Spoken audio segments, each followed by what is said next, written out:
Okay, so I'm going to, as much and as best as possible, try and summarize the events that surrounded the shooting yesterday, or not yesterday.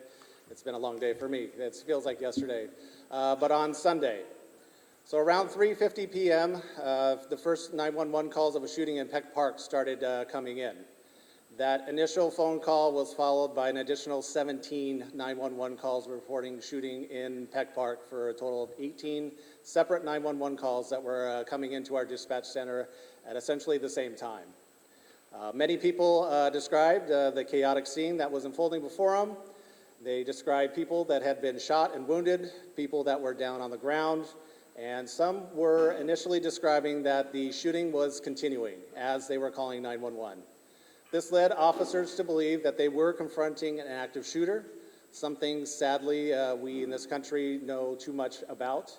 So if you can imagine the first responding officers who arrived on scene, there's about 2 of them.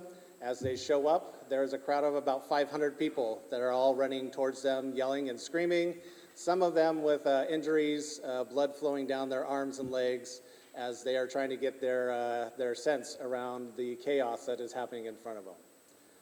As LAPD officers are trained, those initial officers were first concerned with identifying the threat to make sure that there was not an ongoing threat. So we had several officers that started running against stream, if you will, trying to wade their way through the chaos of cars and people that were fleeing that area, going against the stream, going towards the area where people were telling them the shooting that occurred.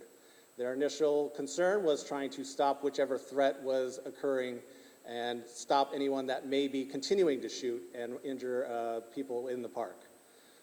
They did, however, learn somewhat quickly of their assessment once they got at scene. Once they were there, they did not hear any additional shooting. They were not directed to any active shooters by any of the witnesses or people fleeing the scene. So they started to then transition to what we say, which is life preservation mode. So one of the officers, the first initial units that arrived at scene, was confronted by a car that had crashed, and they identified that someone within that car had crashed because they had been shot. So those initial officers stopped to render aid to that person in that vehicle, started pulling that person out of the car and giving them CPR and chest compressions in order to attempt to save that person's life. At about the same time, additional officers were arriving on scene. Additional victims of the shooting were being identified. Again, you got to keep in mind the chaos and just the glut of humanity that was coming the opposite direction towards those officers.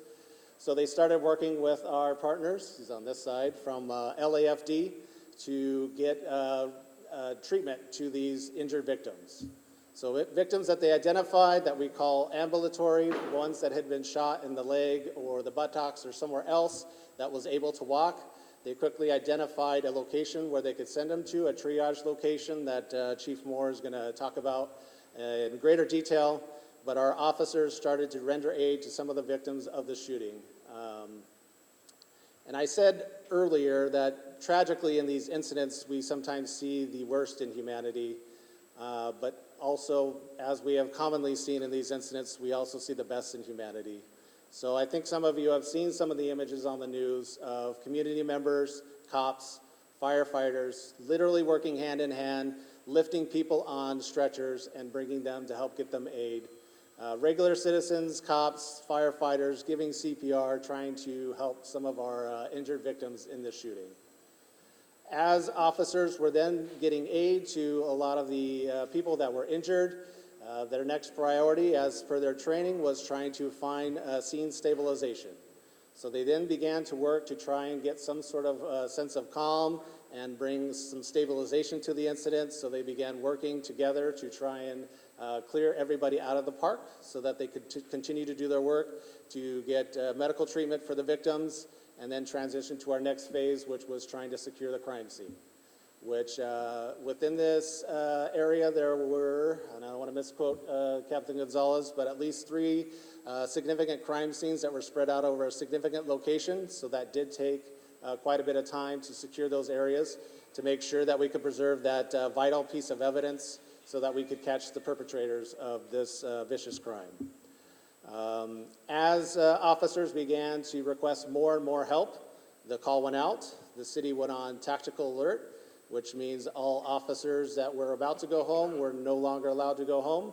And we started pulling officers from all across this great city to come down to the very southern tip here to help out.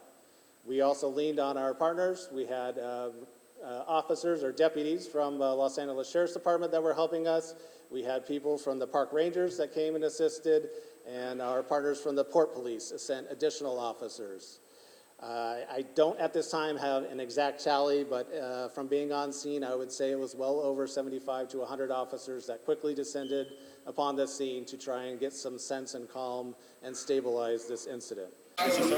Okay, my name is Andre Pearson. I'm the Vice President of the National Lowrider Association, and I'm also a longtime member of the LA Individuals Car Club. What do I expect to get out of this meeting? I expect the public to understand that we are here to take the negative stigma off of lowriding. What we do is a car culture, a lifestyle. It is not gang banging. It actually brings rival gangs together over a mutual thing, which is the cars. As far as the incident Sunday that happened, that had nothing to do with us. We didn't have a car show or anything up here. It was just a picnic, somebody's birthday, and a lot of cars. We have the same type of cars. It's the cars we drive on Sunday. It's called Sunday Fun Day. So what happened on the baseball field had nothing to do with us, and that's why I'm at this meeting, to take the negative stigma off of us and to let them know that it was not a car show, nor did it have anything to do with us. That was a baseball game between whoever it was. We're not positive it was gang members or rival or whatever. We're not positive because we don't know. We didn't permit them to have that. That's not our job. We just know that we're in this park having fun and gunshots ring out. And you had your own permit. Yes. So just to get you to understand, we do, like you said, we had 8 911 calls this year in this park. None of them was lowrider related or car related. I can guarantee you that, because we party and picnic in this park every other week, maybe sometimes 2 or 3 weekends in a row, and we never have problems because we promote peace in the National Lowrider Association and in the individuals, and as a car culture, period. We have blacks, we have Latinos, we have Japanese, we have white, we have Armenians. We have every race known on this earth basically lowriding because it is a worldwide culture. Now, I'm familiar with other car cultures. A lot of times they're doing fundraisers, they're raising money for charities, this, that, and the other. National Lowrider Association, we give backpacks away. We throw little car shows as fundraisers for kids. Like we in cahoots with another car club called Watts Finest. They do stuff, autism walks. They give food away on every other Thursday or whatever day they do it. But yes, we are in the community. We'll put up our tents. We'll take our cars downtown, throw up some tents with our van, and feed the homeless 200, 300, 400 people on just any given day. Right. So that's what we as an organization is about. We're about community and trying to take the negative stigma off of lowriding.